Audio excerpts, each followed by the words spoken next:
Los primeros que tomaron el cristianismo en el año 301, que adoptaron el cristianismo como religión. El Vaticano, ni bien ocurren estos hechos, hay una imagen que teníamos preparada, pero bueno, la podemos ver así. Fíjense, son clérigos religiosos armenios, osamentas humanas recogidas por clérigos armenios en el desierto de Deir el-Zor, en Siria. Siria, una parte de lo que era Cilicia, ¿no es cierto?, es donde toman estos huesos, los osamentas son esos huesos, restos humanos de armenios que los clérigos van tomando de los lugares donde iban muriendo, a medida que iban andando, iban muriendo. Así como lo escuchan, así era. Los llevaban en largas caminatas por el desierto o hasta el desierto en Siria, y llegaba el que no caía en el camino, y el resultado era ese.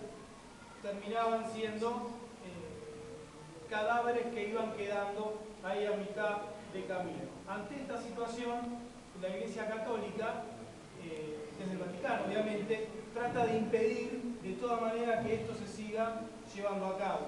Se podría pensar, bueno, pero tan difícil es terminar con esto, se le pone una barrera a esta situación y ya está. Tengamos en cuenta que el Imperio Otomano era otro Estado con otras leyes, otra política completamente diferente a la de cualquier Estado. Entonces sería entrometerse en la política de un Estado, ¿sí? Brevemente voy a leer algunas partes, algunos fragmentos de un texto. En los archivos de la Nunciatura Apostólica en Múnich, Alemania, se descubrió una carpeta con el título La persecución de los armenios. Allí había una carta del entonces arzobispo de Colonia, el cardenal von Hartmann, en el que califica la persecución de los armenios como no menos brutal que la persecución de los cristianos en los primeros siglos del cristianismo. El arzobispo solicitaba una intervención alemana urgente que por desgracia no se pudo llevar a cabo. En esa misma carpeta que se había encontrado, encontraron una carta del Papa Benedicto XV, no Benedicto XVI, Benedicto XV, al sultán, que era el que estaba a cargo del gobierno de Turquía, pidiendo misericordia para los armenios inocentes. Al encontrar esa carta, era como la punta del iceberg, a ver hasta dónde se podía llegar a determinar qué es lo que había ocurrido.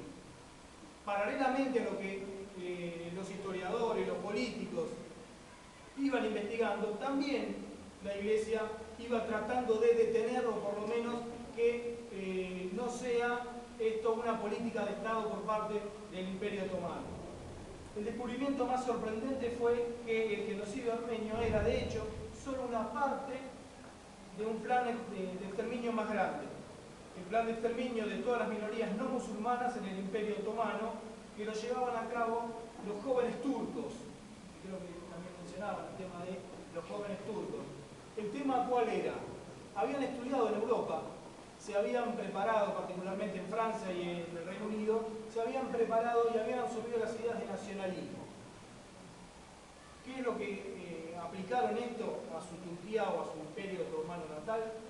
El tema de aquellas minorías o aquellos que no sean turcos o musulmanes, la religión está muy presente acá, debían ser eliminados. ¿Por qué? Porque era el mal que los hacía débiles. Dentro de ese mal que los hacía débiles estaban los armenios. Más adelante avanzamos en el tiempo, dentro de 1915, que es el año en que se inicia, digamos, esta etapa del genocidio armenio, el Papa Benedicto XVI habló del fracaso de todas las intervenciones diplomáticas en su alocución a los cardenales. En ella habló del afligido pueblo armenio, ya casi completamente llevado al exterminio. El Vaticano ya estaba dando cuenta de esta realidad. Estaba dando cuenta de que era muy difícil poder llevar a cabo un plan de salvataje para estas comunidades. Porque esto lo vemos en esta imagen, que son los restos, pero también podemos ver, esta era parte de esas caravanas, fíjense, mujeres y chicos llevados en esas caravanas al desierto, que algunos seguramente de estos peregrinos iban a terminar muertos de hambre, de sed, de frío. Y esa era la preocupación básicamente del Vaticano. Ese es el resultado final, ¿no? Ahí tenemos a los oficiales turcos, y ahí tenemos desgraciadamente cómo han terminado algunos. En esas caminatas que se ven ahí, ¿sí? Que hay varias imágenes, no es que solamente los sacaban de la cuestión de lo que era en ese momento el Estado turco, ¿no? Cuando ya se había conformado como tal, sino que muchas veces los hacían hasta caminar en círculos para alcanzarlos, avanzarlos, y por eso terminaban muchas veces muriendo, que no aguantaban por la situación, estaban mal comidos, no tenían para tomar, caminaban muchísimo, hasta que terminaban debilitándose, y los más débiles eran los que morían. En algún punto ya no había más comida, no había más agua, ya no los proveían de comida ni de agua. ¿Para qué? Para que terminen muriéndose, cayéndose de esa manera. Fíjense la desidia de algunos, o el desinterés, mirando para otro lado, mirando como diciendo, bueno, se murieron. Y esa era, desgraciadamente esa era la situación.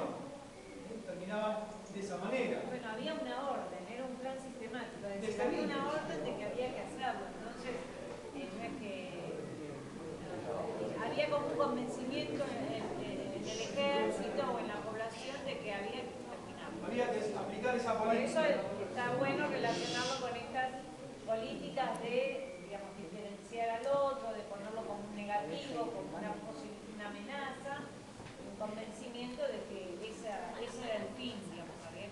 Era un buen objetivo. Si se negaba, sí, el resultado, ¿cuál te parece que podría haber sido? En realidad, perdón, el argumento, o sea, no les decían que estaban, o sea, no se les decía que los estaban llevando para matarlos. O sea, en realidad el argumento era que los iban a relocalizar, que se los iban a llevar a otra parte del imperio. Por la guerra había que ubicar la población en otro lado. Por ejemplo, nuestros abuelos, mis abuelos, digamos, les pasó eso. De un pueblo, Gallón, que era un pueblo de armenios, les dijeron, bueno, se tienen que ir a otro lado porque viene la guerra, entonces esto va a ser atacado. No, nos llevamos, no se pueden llevar nada, después van a volver. Entonces los hacían, salgan con lo que tienen. ¿Cómo sabían que nada bueno les iba a pasar? Pero no podían decir nada. A los hombres se los habían llevado primero, a los hombres de las familias, se los habían llevado primero para que fueran combatientes del ejército turco. Es decir, como ellos eran ciudadanos del imperio, tenían que obedecer y servir como soldados.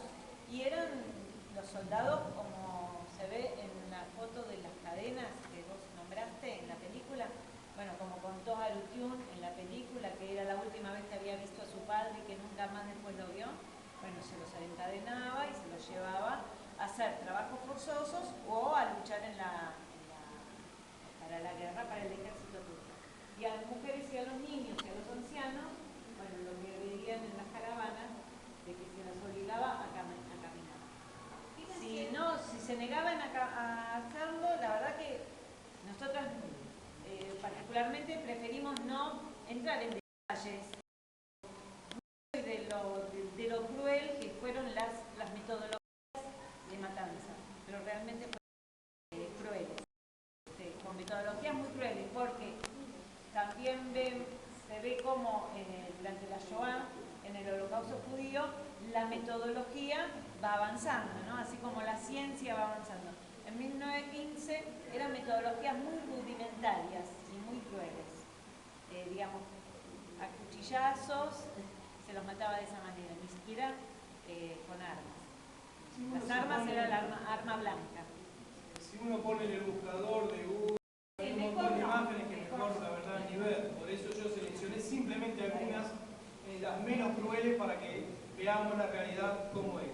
Un año después de iniciado, digamos, esta etapa de genocidio, en junio de 1916, el patriarca armenio católico tuvo que informar a la Santa Sede, el Vaticano, que el proyecto de exterminación de los armenios en Turquía seguía en marcha.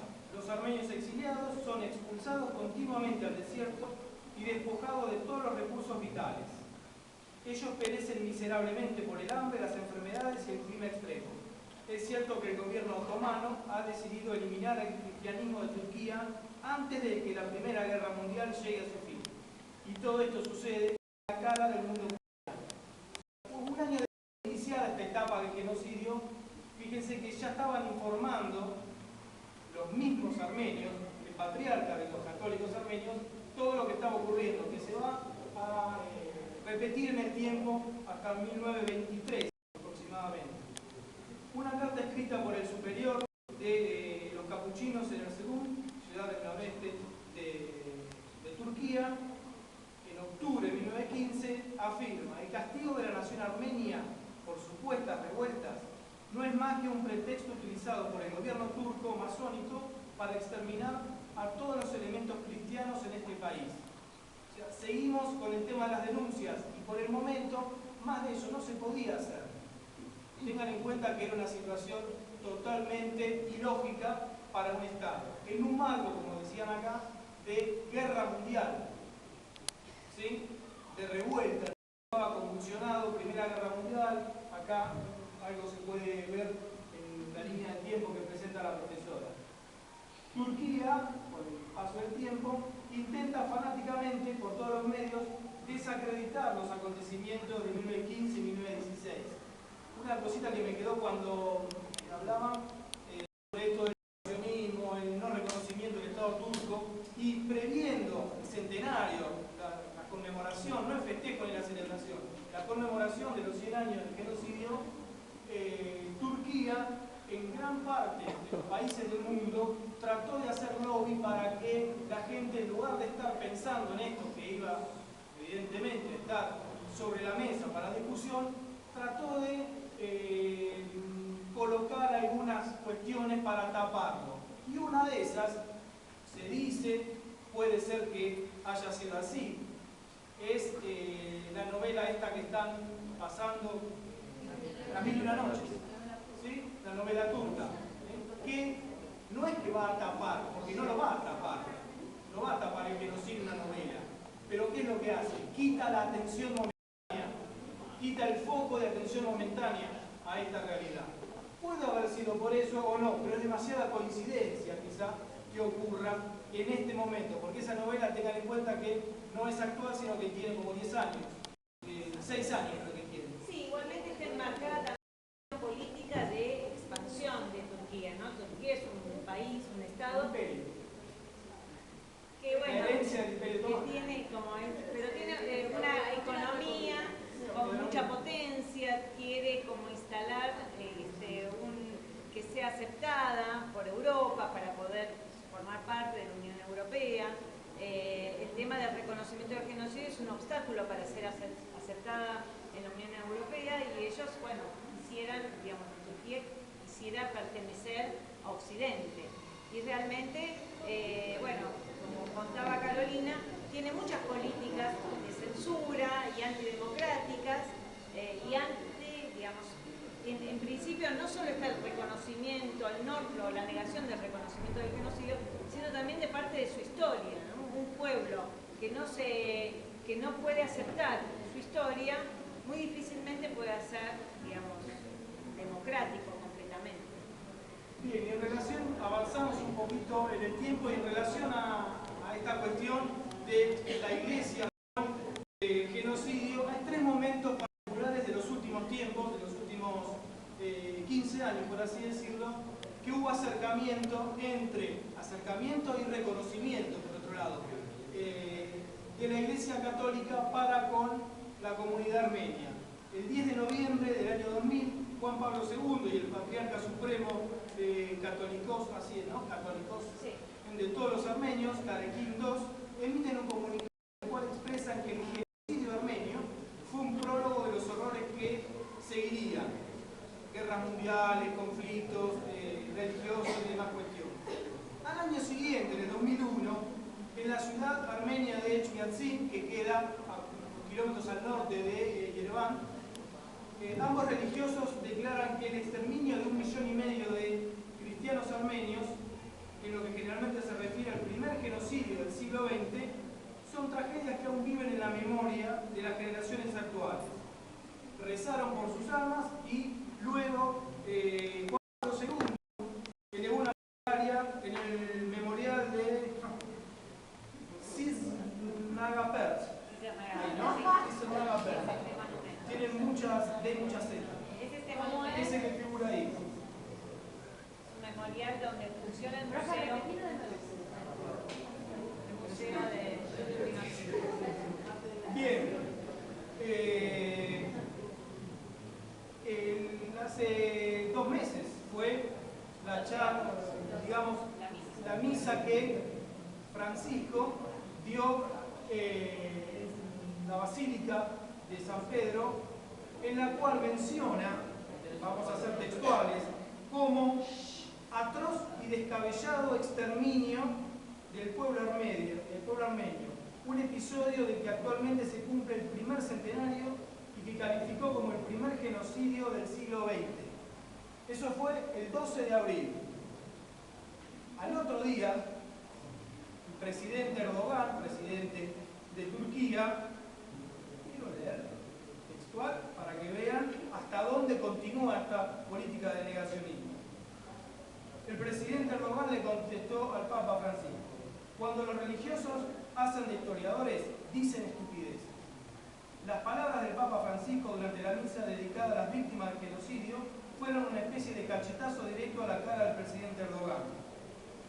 Acusó al Papa Francisco por su nacionalidad, argentino. ¿Por qué? Porque acusó a la Argentina de cobijar a los nazis luego del Holocausto y declaró que las palabras del Papa se debían justamente al hecho de ser argentino. Fíjense que no están ni cerca por ahí, momentáneamente, de reconocer lo que ocurrió, sino de seguir asentándose en esa idea de que fue una lucha armada entre 2 bandos. ¿Sí? Pero ya hay una política totalmente definida del Vaticano sobre esta realidad. Y utilizó la palabra genocidio, que muchas veces es la que se le pide a muchos de los políticos, representantes de Estado, que condenen con esa palabra, genocidio, porque ahí estaría marcando una clara definición en el tema. ¿Sí? Básicamente, eso es lo que quería mencionar, y acá, la cosita, ¿sí? Más que nada para los futboleros, ¿sí? La camiseta que utilizó el Deportivo Armenio en los momentos previos al 24 de abril, no recuerdo con quién jugó en ese momento, pero ahí tenemos el símbolo, la flor de no me olvides, todo un símbolo para lo que fue la conmemoración del centenario. Y fíjense cómo está, que decían antes, en el escudo del Deportivo Armenio, el monte Ararat, ¿sí? Que mencionaban antes. O sea que dentro de los movimientos populares o dentro de lo que son las popular en el fútbol también está presente esta realidad y también se puede apreciar. Bueno, hablando de eso, les cuento que esto es una cosita nada más. Esto es el momento en el 12 de abril de este año, Papa Francisco y Carlitos, el patriarca de los años, emite o se da esta realidad de que menciona como genocidio